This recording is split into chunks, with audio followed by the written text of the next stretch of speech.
Welcome to the latest episode of Five on the Floor on the Five Reasons Sports Network. Thanks for joining us on your favorite podcast app, Google Podcasts, Apple Podcasts, Red Circle, and Spotify. Also, the Five Reasons YouTube channel. Make sure you hit like, subscribe, and turn the notifications on. Also, check out the new Off the Floor.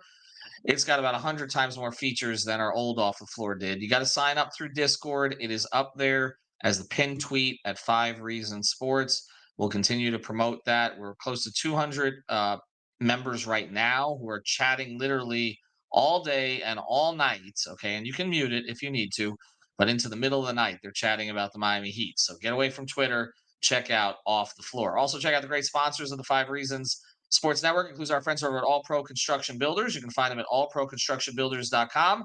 Our guy Danny, big Miami Heat fan, but more importantly, he's the guy to reach out to, 305-484-4429, 305-484-4429 to get the storm windows, get the storm doors. It's always hurricane season in South Florida. You never know when the big one's coming, so be prepared. 305-484-4429, family-owned business, fully certified contractors. They also can do your renovations for you. We know 8% interest rates. It's hard to find a house right now.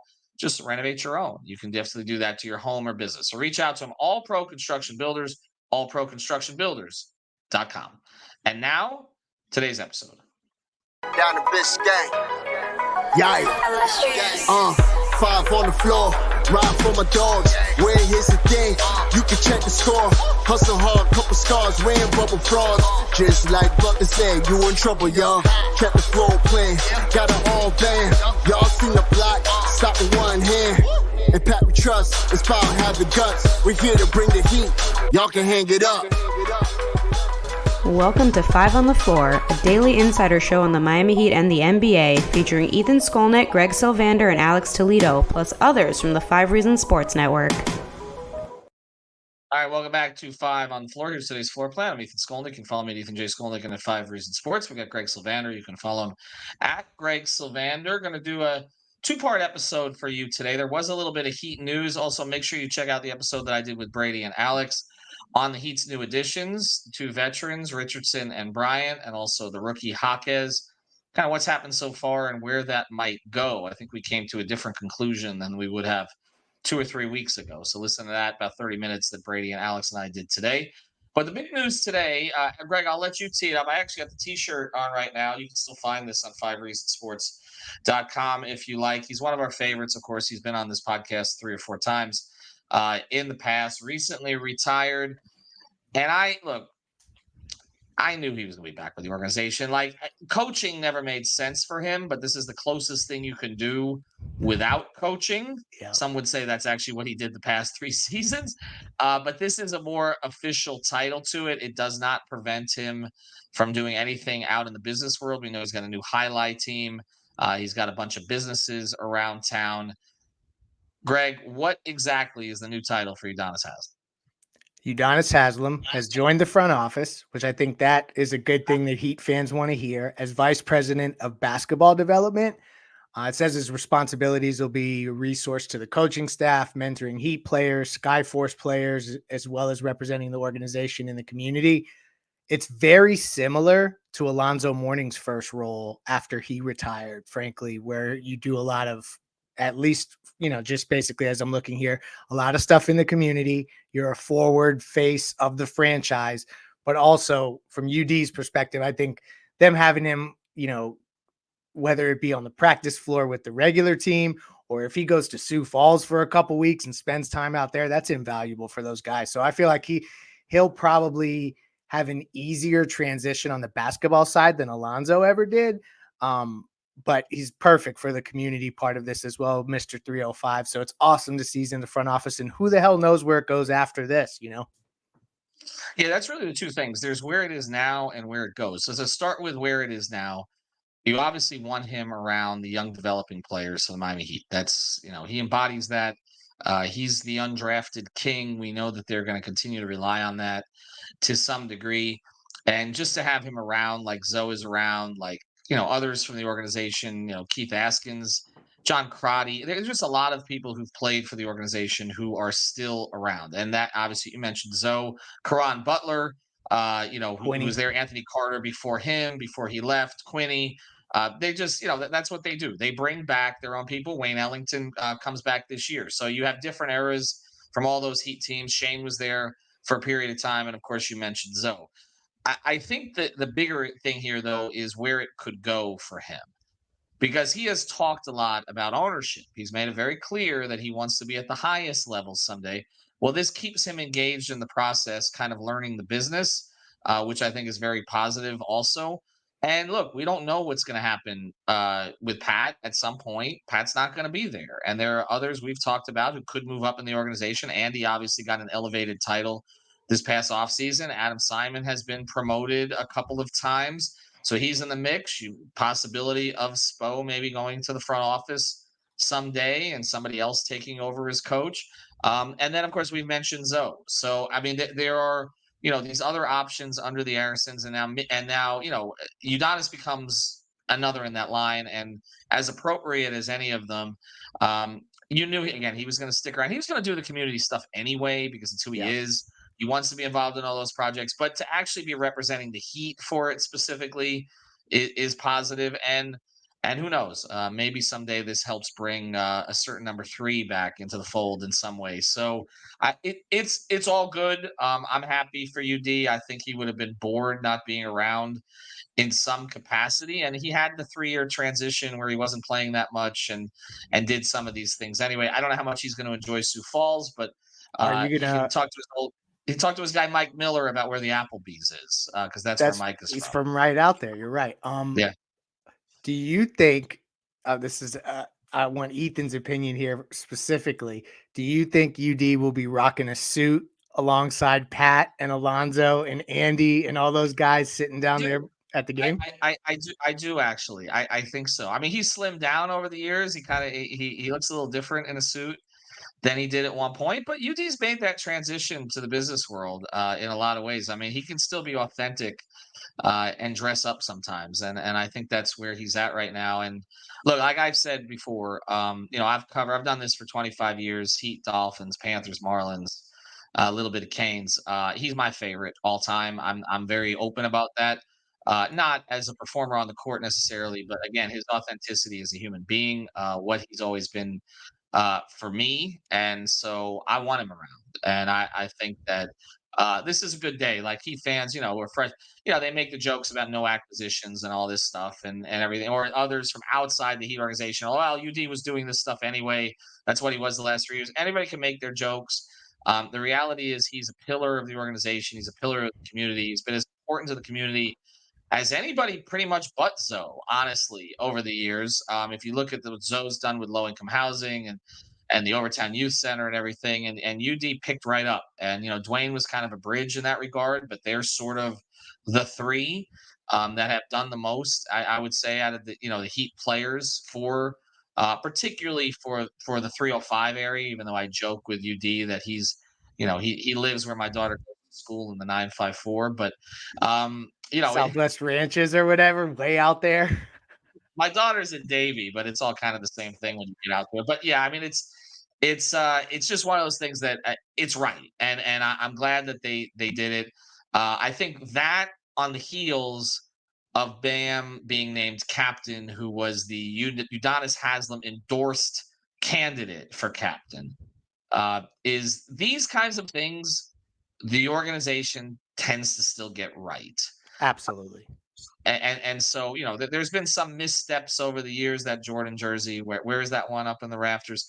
Some mistakes that have been made at times, but for the most part, they get these things right. They understand the ceremonial stuff, and they also understand the facility of these kind of things. It's not just ceremonial. Like UD is going to have an active role, and he's not going to shy from it, and he'll work, and he'll be frustrated if others don't work at his level. And I think that's another positive of this. To have a living embodiment. I now I sound like what Spo would say. That sounds like a Spo Of phrase. Heat culture. We gotcha. Yeah, I'm not going to say Heat culture, but to have a living embodiment of what the Heat believe in. Can I say that and work around it? Yeah. Without the trademark and the jersey and all the rest. It's a positive. There's nothing negative to say about that. So congratulations, UD. All right, there may have some negative stuff to say after the break here about where the season may be going based on where the schedule is. But we do want to mention another great sponsor of the 5 Reasons Sports Network, our friends over at Water Cleanup of Florida. If you have mold damage, water damage, you got to reach out to Michael, Robert, and our team, also our fantasy basketball competitors. Reach out to them at Water Cleanup of Florida. It's WCUFL.com, WCUFL.com. They've got the preventative program, too. We know the insurance companies don't always take care of everything after the fact. I mentioned All Park Construction Builders being licensed contractors. So are these folks.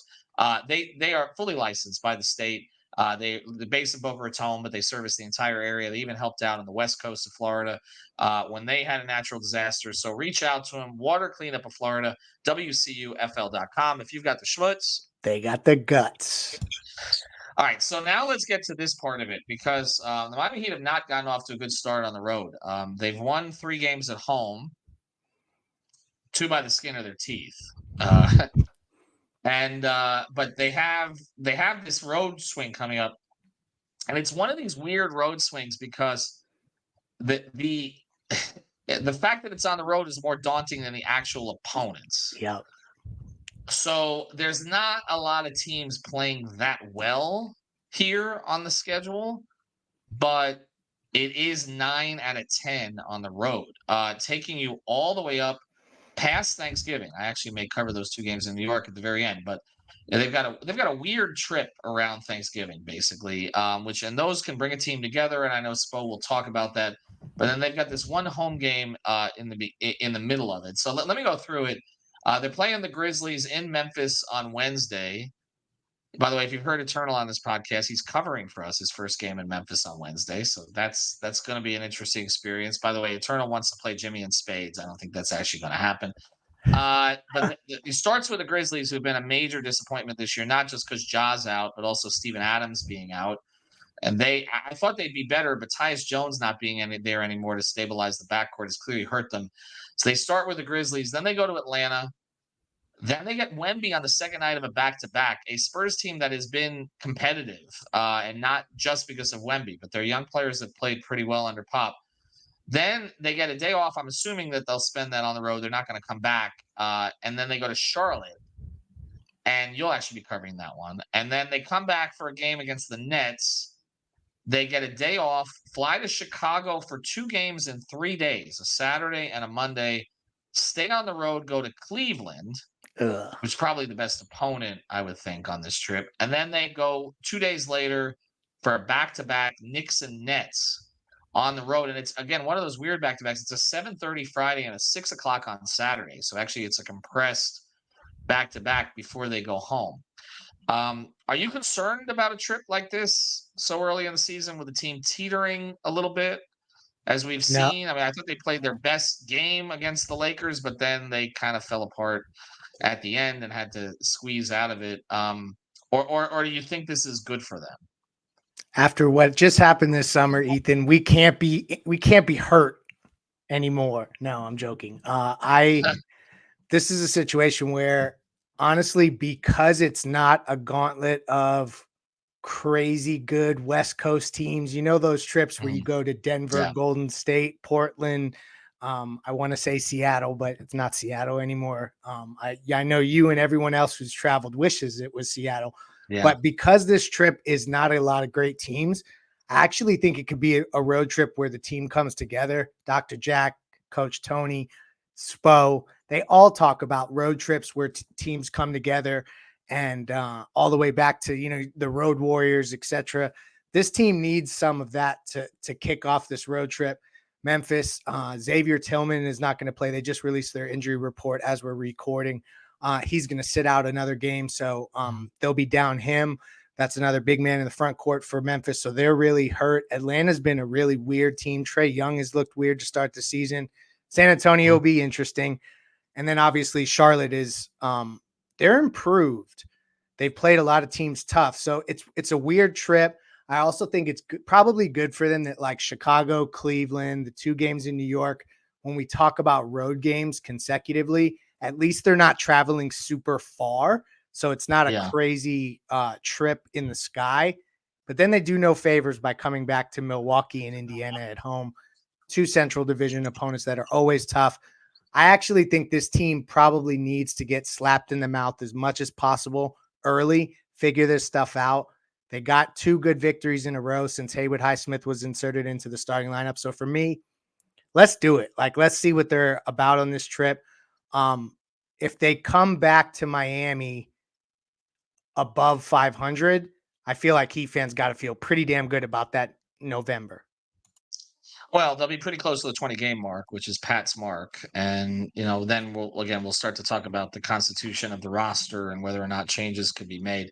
I don't think it's a bad thing for them in the sense that there's not a lot of back-to-backs on this trip. I think just the one, right? The New York one. Oh, and the San Antonio one is the second night of a back-to-back. So they got 2 back-to-backs on these 10 games. That's not excessive. And like you said, they've got short flights. That's positive. And these are the teams that they're going to need to beat ultimately. Like if you're talking about moving up in the East, I mean, you got to beat New York, you got to beat Cleveland. Chicago looks like they're on the verge of breaking the whole thing up. I mean, they had a team players only meeting after game 1. So they're sort of headed that direction, and you can expedite that process. I know some Heat fans might like to get in on some of their players, whether it's Caruso, Levine, DeRozan, etc. I don't know that that's necessarily going to happen, but I think when you look at it, like to me, if you're serious about competing, like this has got to be a 6-4 stretch out of 10, even though a lot of the games are on the road. And you have to build, as again, I'm quoting Spo again, that identity on the road. Like they've had some teams that have been better on the road than at home. I think when you look at what happened, first thing, the Milwaukee game just got completely away from them. Boston, they were competitive for most of it. If they got the same Jimmy that they got against the Lakers, I think they win at least one of those 2 games, probably the Boston game. Agreed. He wasn't particularly good in either of them. And like you said, they've got Highsmith in the starting lineup. Perhaps Caleb comes back towards the front end of this trip. Maybe Josh, and we talked about Josh a lot on the last podcast, but maybe he kinds of works himself into the mix here in a cleaner way. He hasn't been particularly efficient with the way he's played on either end so far. So, and they have a deep enough roster that helps you on these long road trips. So, I'm thinking, we talk about them being over 500. I mean, right now they're a game under. They really should be a game over because the Nets game to me is just unbelievable that they blew that against a team without 3 starters and a rotation player. They get another shot at Brooklyn here on the road. I think they got to go 6-4. That's the way that I look at it. I mean, I don't know. They'll drop one that they shouldn't drop. They lost to Charlotte twice last year. They're very capable of losing to some of these teams. So I don't have an expectation of an 8-2 run, but 6-4 would be nice. I agree. And another bit of news that I think will be helpful for Heat fans is already ruled out Caleb Martin. We know that, who you mentioned. Who knows when he'll show up? I think probably on this trip, though. We should see him eventually. But the other 2 was Nikola Jovic and Jamal Cain. Both were out. They did not travel actually to Memphis, but the hope is that both will catch up with the team on the road trip. So you should see those guys available for depth down the road. But for Memphis, you won't see Jovic or Jamal Cain in addition to Caleb Martin.